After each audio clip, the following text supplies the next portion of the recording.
All right, y'all. So let's talk about this Jordan 1 Lost and Found release, okay? First and foremost, if you were in the live this morning, I did a live stream for the event. Thank you for tuning into the video, man. I really do appreciate everybody dropping by. I really do like seeing you guys on the comments, sharing your experiences with the drop and everything. I really do appreciate all the support. It's just good to see everyone in there, get a live view at like what everyone's going through at the time of the release. And also big shout out to Sydney for dropping by the live and spending some time with all of us. I really do appreciate it. If you haven't subscribed to his channel, go subscribe to his channel. I'll leave a link down below. Yeah, so let's talk about this Lost and Found release. All right, I want to do a quick recap video just to let y'all know how it went for me. So this shoe was, pretty much on my radar for a shoe that I, had to pick up this year. I'm a big fan of the Jordan 1, despite what you may hear on social media about the Jordan 1 and the hype being gone and the Jordan 4 is it and all this stuff. Forget all of that. The Jordan 1 is still it, okay? I don't care what people say. This Jordan 1 Lost and Found proves that. It's just, the Jordan 1 is one of my favorite shoes. Now, with that out of the way, if you were on the live stream this morning, then you know already that we were on at about 9:30 this morning and we waited for about 2 hours. I ended up logging off at about 11:30. And I was able to get into the actual draw as soon as it happened when it dropped at 10 a.m. I was able to get in and I was able to put my information in for my size within maybe 30 seconds of the release happening, right? So once I put in my information, I'm waiting for, obviously I'm thinking it might take a little while because I did hear that there were over 330,000 pairs on the SNKRS app. I don't know how true that is. I don't know where the information came from, but I heard a lot of people talking about that, right? And whenever I hear that type of information, it's good to kind of hear. It's kind of interesting to, have that info, but I'm always a little, reluctant to believe a lot of it sometimes, or maybe I'm just kind of, I'm a little skeptical is a better word, right? While I do feel like there might have been a lot of pairs, there were obviously a lot of L's too. There were a few people on the live stream this morning that actually got a W, but most of us took L's. When I logged off at 11:30, I lied to you not. Sydney was like, man, I just got the notification. So he checked it and he got the L as soon as we got off. And probably about 5 minutes or so after Sydney got his L, I got the notification. I checked it. And what do you know? I was not able to hit, man. And it's crazy. Now, luckily, I actually was able to get a pair on the Finish Line exclusive access for online pre-orders. So mine, I believe I did get a shipping notification for that. It was supposed to deliver and all that type of stuff. But Finish Line exclusive access, that's one thing. So they typically do like in-store pickups like of the day on one day, and then the next day they do the online pre-orders, right? So I actually got exclusive access for in-store pickup and on online pre-order, right? So in-store pickup, I got access for all of them, but by the time I got in, it was error after error on the app. I just kept trying to get in and I would get kicked back and put into the queue, right? And once I got in, all the sizes were gone. So I couldn't get it. And I really want to do like pickup vlogs and stuff like that. I enjoy that type of thing, getting out and giving you different types of content, but I just can't hit on the shoe locally.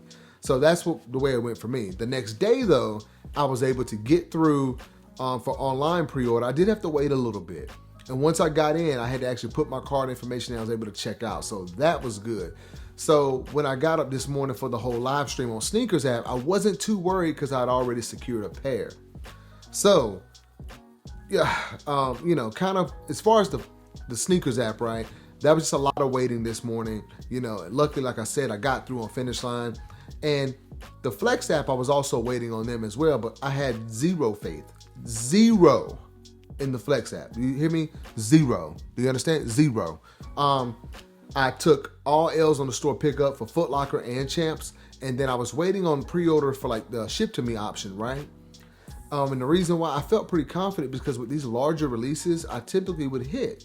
I hit for a couple pairs, I think, on the Cool Gray 11s last year and stuff like that. So I was like, maybe I'll get a good chance. I'll have somewhat of a chance, but I was still kind of skeptical.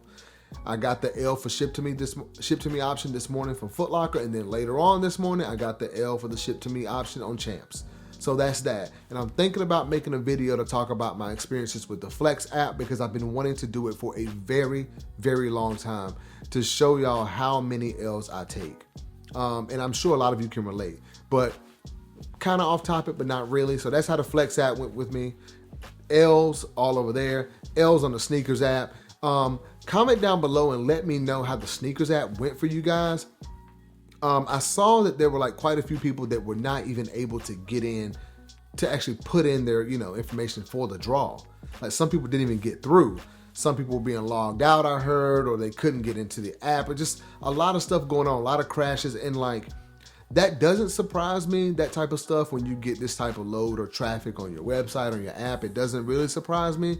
But after a while, you would think that companies would kind of like, kind of understand or have some sort of idea for potential traffic. But hey, that's just how it went, man. It was all over the place. I did anticipate that it would be somewhat like this, but as far as like, having errors, being kicked out and stuff like that, I kind of expected that. I didn't expect as many L's. I expected to at least get a W on the SNKRS app. I just thought for sure 500,000 pairs or 330,000 that was on the SNKRS app, whatever it was, that I would get one, but I didn't. So I was kind of shocked at that, man. So it was a crazy release, but I am, I'm glad to be able to get one pair. I would like to have, double up on this one, and I don't like to double up anymore very often, but this is one of those shoes where I just thought that, hey, this might be a good one to double up on. But I got one pair, right? So SNKRS app was just a bunch of waiting this morning, like I said. L City, didn't get anything. Flex app, y'all already know how that goes. L City every single time, every week of the year. It's the same thing over and over again. Finish line comes through for your boy.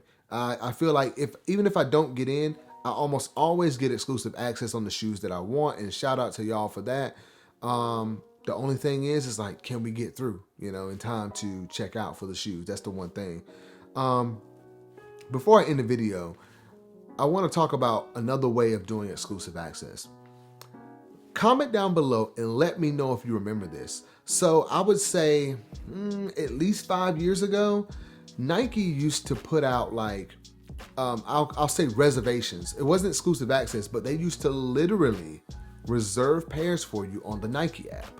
And it would be more like for general release shoes. I'm talking about like GR shoes. Sometimes they were okay shoes. Sometimes they were the shoes that really, you might say no one would want, right?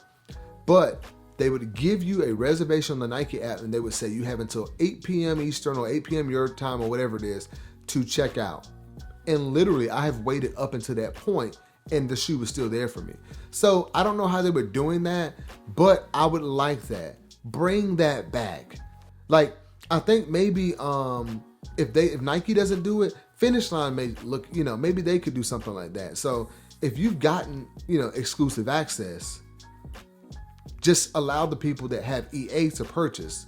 Because I think sometimes people that don't even have EA are just online. You're not going to get them, period. It's not going to happen. Cut the phone off, cut the computer off. You're not going to get in, right? So I just feel like there'd be a better way to just, if you have exclusive access, if you've been granted this, give it to that person and reserve that pair for that person, right? If you've given EA at least on like, I don't know how this works, I have no idea, but EA on SNKRS app seems like they give it to a bunch of people. I don't even know if they have that size potentially reserved for you. It's not guaranteed. Whereas like on Nike at one point, sorry, I'm saying EA, but I'm confusing them. SNKRS app, when you get like exclusive access, yeah, SNKRS app. When you get exclusive access on SNKRS, it almost feels like it's not guaranteed. They may even tell you that. Whereas like on the Nike app, when they used to do reservations, it was pretty much guaranteed. So I wish they'd go back to that. But that's just my little mini rant. Y'all let me know down in the comments, man, how it went for y'all. I could talk all day about this release. I'm glad to be able to get one pair. Hopefully y'all got a pair. Let me know down below how it went. Were you able to get in? Did you have a lot of errors? Did you get kicked out? What went on? I thank all of y'all for watching. If you have not subscribed yet, please subscribe to the channel, like the video, hit the notification bell, and stay tuned, because once that pair comes in, y'all will see the review. I'm going to give you an in-depth review, up close looks at the shoe, all that good stuff. Please subscribe. Thank you for watching, and I will see you in the next video.